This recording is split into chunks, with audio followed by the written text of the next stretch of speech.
I love a detective drama. It's my favourite genre. We know. And you're very good at it. Thank you. Brilliant. Tell us a little bit about this one and kind of... Yeah, so Ridley is a new crime drama series. It's set in rural Lancashire and it's about a retired detective played by Adrian called Ridley, and I play his young protege called... I get young in there just to make myself feel a bit better.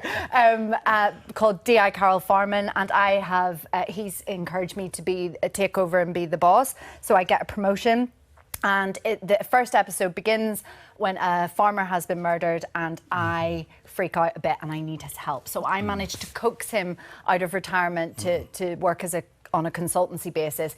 And then we team up together, don't we? We team up together, and sort of solve crime. Yes, exactly. And then there's a bit of a twist in it. Ridley owns a jazz bar. So we've got a bit of music, bit of jazz, and the whole look of the show has got a really kind of edgy, Boston-y, New York feel. But it's very sexy to look at. And Lancashire looks sexy. Yeah. Tony Caldwell. Tony did a beautiful job with her. And you get, you get to hear Mr. Dunbar sing, and I have to say he is very, very good. I'm trying to push him to do a Christmas #1. So watch his space. Are there any other differences? Because we don't see you singing in Line of Duty, but how does Ridley differ from Ted Hastings? Well, you find this man at a very kind of difficult point in his life. So, I mean, he's lost his wife and daughter in a very horrendous house fire. And then an ex-colleague, he's living and he's isolated, he's quite depressed.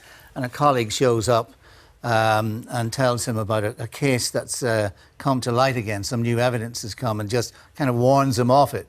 But, of course, that's the one thing that's going to get him interested. And at the same time, parallel to that, Bronagh's character is running a case and decides to... So when she comes to me for it, we already know what's happening.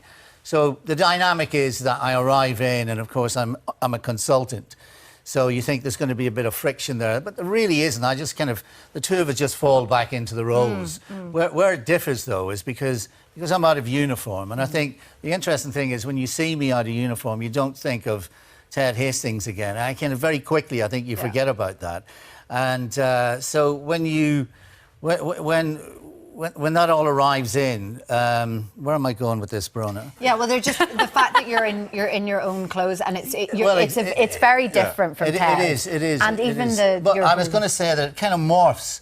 Yes. It morphs into something else, which is about the fact that because I'm a consultant, I'm outside the police procedure. So therefore, Bronagh's kind of character is kind of keeping an eye on me, that I won't break police procedure and kind of go off on a tangent and do something else. But I do keep... So that's the kind of interesting dynamic. And you see your home life a lot more, and both of us, but especially with Ridley, you delve into his personal life and the past and what's happened. And I think when that happens, it means the audience can really connect with the main characters and hopefully come on board with us, But I've always liked that idea of the singing detective.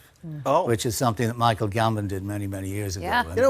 And he was on the show, I think, with you at one point. But I mean, so I thought we might introduce this musical element, but also because we're up in the northwest and it's winter and it's cold, and to be able to go to a location that's a bit warmer and it's a bit easier on the eye and kind of and I had this idea of a backstory that he opened a club with a friend of his, and that's what he's going to do in his retirement. So Julie Graham is his mate, and she runs the club with me. And then, of course, it was only a small step then to start maybe singing a few songs. And we really got lucky there because we came across the fabulous Richard Hawley.